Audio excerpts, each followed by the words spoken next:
నమస్తే. Welcome to Andhraprabha భక్తి. నేను మహాలక్ష్మి.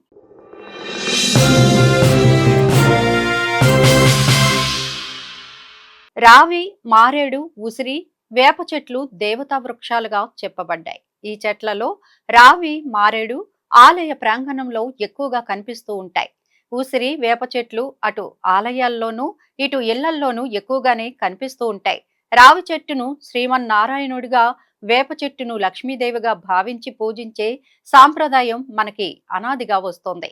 సాధారణంగా ఇంటి ఆవరణలో కనిపించే వేప, ఉసిరి చెట్లను ఆ ఇంటివారు ఏ కారణంగానైనా అడ్డుగా భావిస్తే వెంటనే వాటిని కొట్టివేయించడం చేస్తూ ఉంటారు.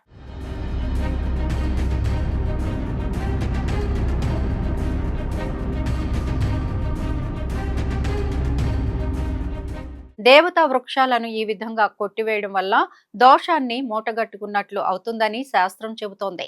ఇంటి ఆవరణలో గల దేవతా వృక్షాలను తొలగించడం తప్పనిసరి అయితే ముందుగా శాంతి చేయించాలని అంటోంది. దేవతా వృక్షాలను తొలగించడానికి మాసంతో పాటు తిథి, వార, నక్షత్రాలను బట్టి ముహూర్తాన్ని నిర్ణయించవలసి ఉంటుందట.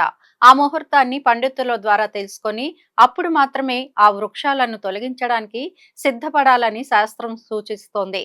ఈ నియమాలు పాటించం కదా అని దేవతా వృక్షాలను చకచక గొడ్డలితో కొట్టి అవతల పడేయడం చేయకూడదు. సున్నితంగా ఆ వృక్షాలను గాయపరచకుండా తొలగించాలి. లేదంటే ఆ వృక్షాలకి సంబంధించిన దైవాల ఆగ్రహానికి గురి కావాల్సి ఉంటుందనే విషయాన్ని శాస్త్రం స్పష్టం చేస్తోంది.